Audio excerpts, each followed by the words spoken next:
Many people, including many Muslims and non-Muslims, they think jihad is any war fought by any Muslim, whether it be for any reason, whether it be for land, whether it be for language, whether it be for power, whether it be for money, whether it be for land. Jihad does not mean any war fought by any Muslim, whether it be for land, whether it be for language, whether it be for power, whether it be for money. Jihad basically means to strive, it means to struggle.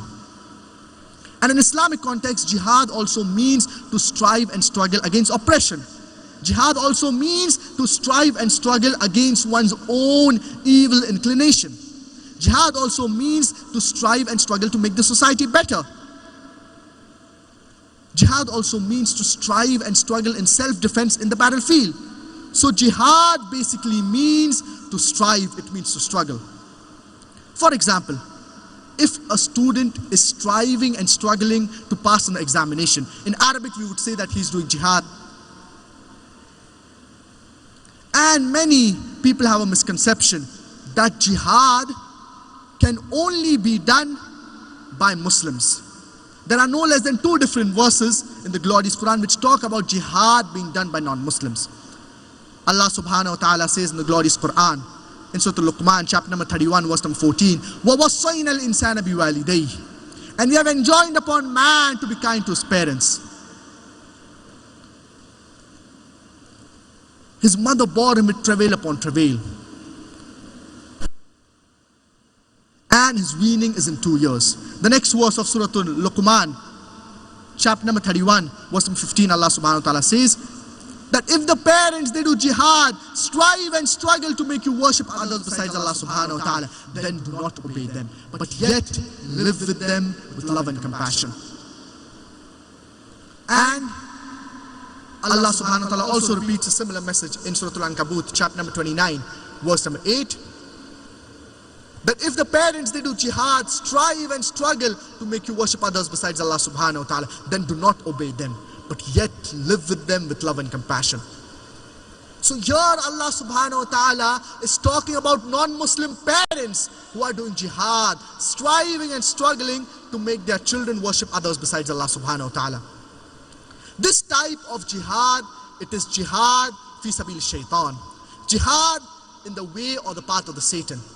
What we Muslims should do is jihad fi sabilillah. Jihad in the way of Allah subhanahu wa ta'ala. But normally when the term jihad is used, it is taken for granted that it is jihad fi sabilillah unless specified. So jihad basically means to strive and to struggle. For example, striving and struggle against one's own evil inclination, striving and struggling against oppression. One type of jihad is qital, that's fighting in the way of Allah subhanahu wa ta'ala. But jihad does not basically mean a war. Jihad basically means to strive, it means to struggle. Many non-Muslims, including many so-called Muslim scholars, inverted commas, they translate this word jihad as holy war. Nowhere is this word holy war present in the glorious Quran or in the authentic hadith of our beloved Prophet Muhammad, may peace and blessings be upon him. This word holy war, in Arabic it is harbun muqaddasa. Nowhere is this word harbun muqaddasa present in the glorious Quran or in any authentic hadith of our beloved Prophet Muhammad, may peace and blessings be upon him. This word holy war, it was first used to describe the Christian crusaders, the crusades who spread Christianity at the point of the sword. So jihad does not basically mean a war. Jihad basically means to strive and struggle. And if we look at the lifestyle of our beloved Prophet Muhammad, peace be upon him, the first 13 years of prophethood, during the Meccan period, there were several verses that were revealed which talk about jihad. But there was no war that took place at that time when these verses were revealed. And Allah subhanahu wa ta'ala says in the glorious Quran, in Surah Al-Ankabut, chapter number 29, verse number 69, وَالَّذِينَ جَاهَدُوا فِينَا لَنَهْدِيَنَّهُمْ سُبُلَنَا وَإِنَّ اللَّهَ لَمَعَ الْمُحْسِنِينَ. And those who strive in our way, we shall surely open up their pathways. When this verse was revealed, there was no war that took place at that time. Allah subhanahu wa ta'ala also says in the glorious Quran, Surah Al-Furqan, chapter number 25, verse number 52, فَلَا تُطِعِ الْكَافِرِينَ وَجَاهِدْهُمْ بِجِهَادٍ كَبِيرًا. Then do not follow the unbelievers, but strive with them strenuously against the glorious Quran. Do you mean to say you're going to fight with the Quran? But naturally, no. And when this verse was revealed, there was no war that took place.